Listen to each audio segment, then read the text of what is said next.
going to make chicken and creamy mushroom sauce. I have here chicken thighs, cooking cream, cream of mushroom soup, 2 cups of mushroom, 1/4 cup of butter, 5 cloves of garlic mince, 1 box of chicken cubes, half teaspoon of oregano, and half teaspoon of crushed chili. So today, we will start frying the chicken. This chicken was marinated with garlic powder, a dash of salt and pepper to taste. So now we're going to start frying the chicken. Ayan guys, mainit na yung pan natin. So start na natin i-fry yung chicken with butter. So dun sa 1/4 cup, kukuha tayo ng half nun para sa frying natin ng chicken. So in a very low fire, tutunawin lang natin yung butter para hindi siya masunog kagad. I choose to use butter para dun sa magandang taste ng chicken natin. Mas masarap yung lasa kasi yung chicken pag dito mo fry. So we just need a little amount of butter kasi the chicken itself mag-excrete yun ng sarili niyang oil. So we don't need much of oil for frying. So now we're going to start frying. Okay? Once we put the chicken, pwede nating medyo taasan yung fire para naman hindi ganun kadaling matagal. Pero not very high kasi baka masunog kagad yung chicken natin. So, frying the chicken, unahin natin yung meat part. Huwag yung skin part. I don't know, for me, I'm doing like that. Kasi madaling maano yung balat ng chicken, masunog. So, in this size of pan, kasya yung 6 pieces. No.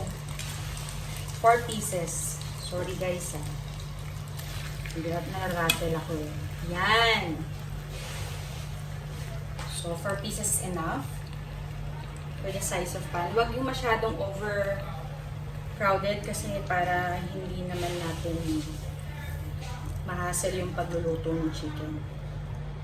Okay, so medyo lakasan na natin yung apoy. Ayan. So, we will just fry this hanggang sa mag-golden brown siya. Ayan. Ayan na guys yung ating fried chicken. So, makikita nyo, it was fried with a bit of golden brown color. So, hindi naman natin kailangan masyadong lutong-luto kasi ilutuin pa natin yan sa sauce. So, now we're going to start preparing the sauce, the creamy mushroom sauce. Okay? So, again, I'll be back. Hi guys! So, now we're going to make the creamy sauce. So, mainit na yung pan natin. Now, we will add on the butter to melt. Just make sure you have this fire very low para hindi masunog yung butter. So, ayan. Lagay na natin yung butter.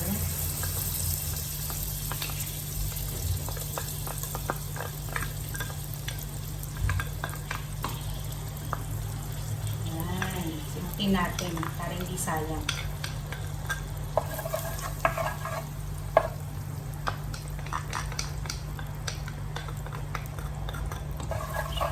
Melted na yung butter natin. Then, put the minced onion. Okay, medyo lakasan na natin yung fire.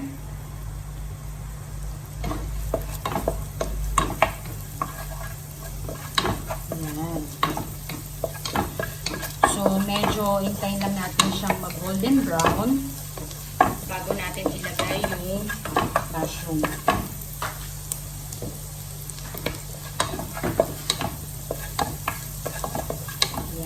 Alam nyo guys, ako pag nagluluto, actually this was actually for our lunch.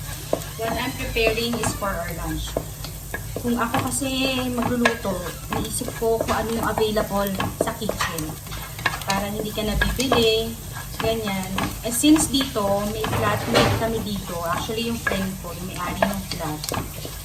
marami siyang dinadalang chicken lagi. Kasi nag-work siya sa Via. So, alam mo yun, lagi kami stocks ng chicken dito. So, kung anong maisip kong lutuin, yun ang gagawin ko. Kung ano lang yung available sa chicken.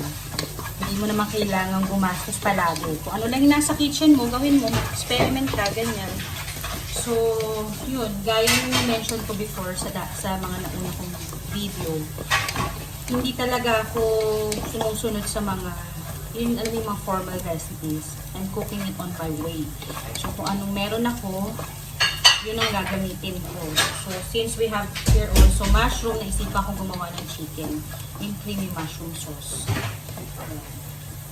So, may butter din naman dito sa bahay. So, ayan, golden brown na siya. Add na natin yung mushroom.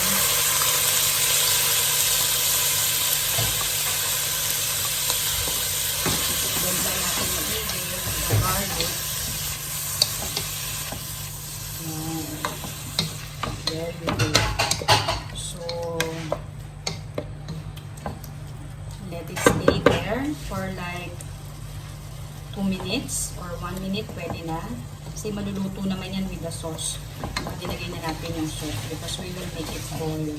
Really boil hanggang sa malintik yung sauce na. So, we will leave it like that. So, now we're going to add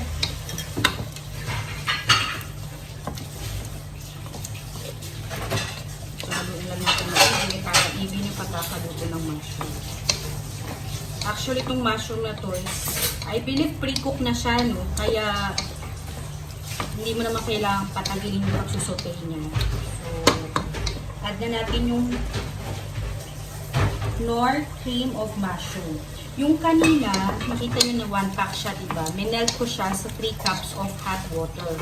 Binulot na natin siya para kasi madali na siyang i-mix dito sa mushroom natin.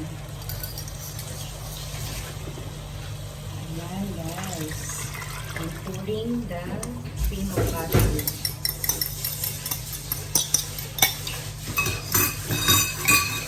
Ayan. Ayan lang natin. Lagay na natin yung 2 cubes of chicken para malasa. So, after putting the 2 cubes of chicken, susunod na natin yung cooking cream. Since may cooking cream na dito, gagamit tayo nun. But before, when I cook this cream of mushroom with chicken, ang ginamit ko before is evaporated milk and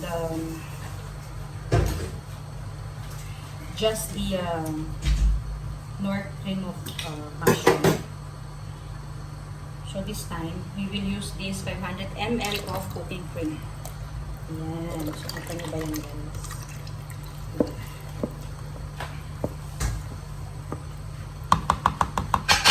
So, let it boil. Pakuluin lang natin. Maigi.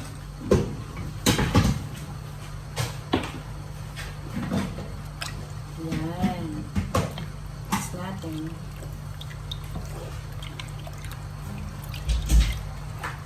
Pwede natin ilagay yung kung mahilig kayo sa spicy, siguro you're wondering why I have crushed chili, no? Kasi we love spicy. Hindi mo masyadong manghang with a bit of, you know, spicy in your tongue. So, nakaka-gana kasing kumain yung pampaganang kumain yung mga anghang nila. So, we will put this now. Half teaspoon of chili flakes. And we have here the oregano. Dried oregano. Guys, if you're aware, Italian dishes, they always prefer to put oregano on their dishes kasi pampa-enhance yun ng flavor, pampataas ng lasa ng pagkain. So, yung mga Italian recipes, ganyan, like their pastas, yung mga dishes nila, they put oregano. Actually, yung iba naglalagay din ng thyme or ng rosemary, but I didn't use kasi yung mga ibang kasama ko dito, they don't like the taste of those ingredients. So, hindi tayo gagamit nun. Ito, enough oregano lang. Dried oregano yan. So, lagay na natin, add na natin. Yan. Para lang mas lumabas yung flavor yung niluluto natin. Bango niya guys. Kung naaamoy nyo lang sana, diba? Yan. So, pakuluin natin. Then, pag kumulo na talaga siya, yung kulong-kulo, i-add na natin yung chicken natin. Okay? So, let it boil. See, kumukulo na yung ating sauce. So, we will add a dash of pepper. Yan. If you have this white pepper, yun ang gamitin nyo para mas magandang tingnan.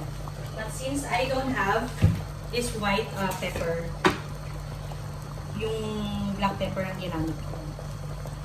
So, a dash of salt. Yan.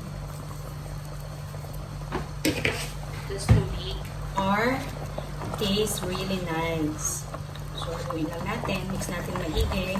Then, ilalagay na din natin kagad yung ating fried chicken. Here.